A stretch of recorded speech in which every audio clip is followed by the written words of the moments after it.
Lebih lengkap terkait dugaan unsur perencanaan di kasus kematian Dante, anak dari artis Tamara Tiasmara, kita terhubung dengan jurnalis Kompas TV ada Cindy Permadi. Selamat petang, Cindy. Apa saja fakta terbaru yang memperkuat dugaan unsur perencanaan di kematian Dante?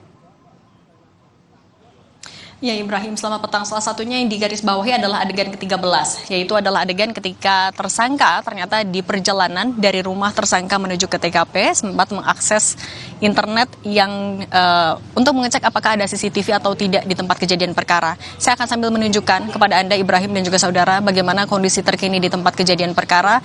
Di tempat kejadian perkara ini juga jadi salah satu lokasi rekonstruksi. Jadi hari ini total ada 115 adegan yang diperagakan oleh polisi di dua lokasi. Pertama di Polda Metro Jaya yang diasumsikan sebagai kediaman dari tersangka. Ada 13 adegan di sana mulai dari ketika tersangka mengajak korban berenang melalui pesan singkat kepada ibunya, kepada Tamara Tiasmara, kemudian persiapan hingga kemudian menuju ke TKP. Sementara kalau di tempat kejadian perkara sendiri, di area kolam renang ada 102 adegan. Dan 69 diantaranya disebutkan sebagai adegan yang krusial. Saya akan langsung mengajak Anda, Ibrahim, untuk berbincang bersama dengan Kompol Bara Libra, Kanit 2 Subdit Jatan Ras Polda Metro Jaya. Mas Libra, selamat sore. Terima kasih waktunya untuk Kompas TV.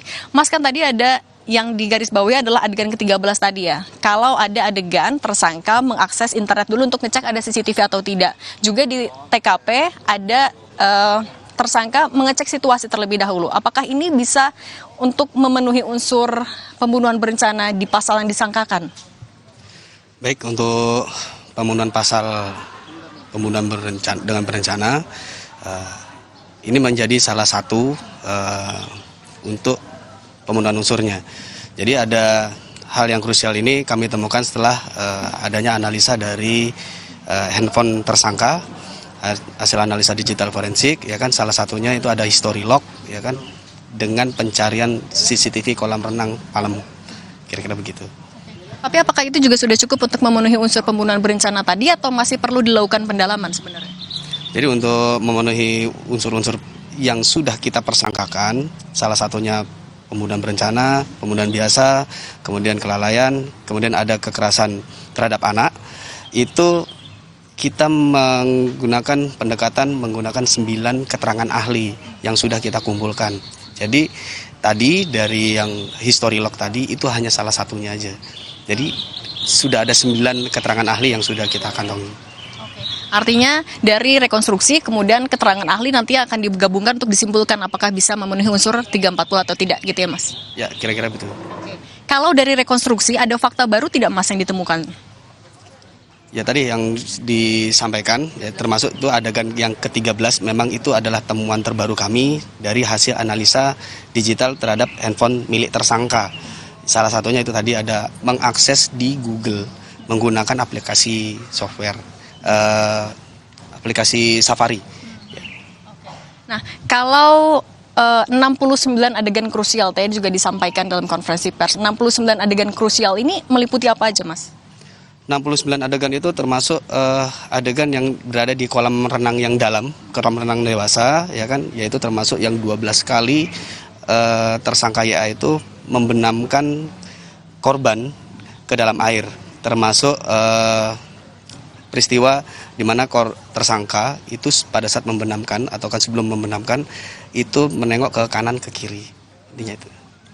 Nah, yang juga ditunggu oleh publik juga adalah soal motif, Mas. Apakah sejauh ini sudah bisa disimpulkan motif pembunuhannya?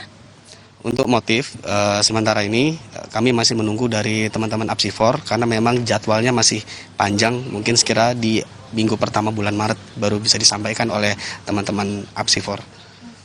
Oke, pemeriksaan ini kan juga sudah cukup lama ya Mas sebenarnya. Yang menjadi kendala dalam menentukan motif itu apa sebenarnya? Apakah memang ada rangkaian yang cukup panjang dari Apsifor atau apalagi yang masih harus dilakukan? Jadi sebenarnya tidak ada kendala, memang semuanya itu terdiri dari proses-proses ya kan, dan benar-benar apa yang kita lakukan ini berdasarkan scientific investigation. Jadi semua menggunakan pendekatan ahli-ahli tadi, dan kita menggunakan pendekatan yang baru itu, ya kan, bukan sekedar keterangan dari tersangka atau terdakwa. Jadi kita semuanya sudah melakukan berdasarkan pembuktian secara ilmiah. berdasarkan dari keterangan-keterangan ahli tadi. Oke. Nah, kalau setelah ini apakah ada kemungkinan akan dilakukan pengembangan yang mengarah ke tersangka baru? Untuk sementara ini yang sudah ditetapkan tersangka adalah tersangka YA berdasarkan 2 alat bukti yang sah yang sudah kita kumpulkan minimal. Terima kasih Kompol Bara atas informasi dan waktu untuk Kompas Petang. Saudara, setelah dilakukan rekonstruksi, polisi juga masih akan terus melengkapi berkas perkara. Salah satu yang ditunggu adalah tadi soal motif. Masih menunggu hasil kesimpulan dari Apsifor. Sejauh ini polisi sudah memeriksa 39 orang saksi, itu termasuk 29 saksi, kemudian ada 9 ahli dan juga 1 tersangka. Sama-sama akan kita tunggu, rencananya sekitar awal Maret, Apsifor baru akan menyerahkan hasil pemeriksaannya kepada polisi. Ibrahim. Cindy Permadi untuk laporan Anda langsung dari Jakarta Timur.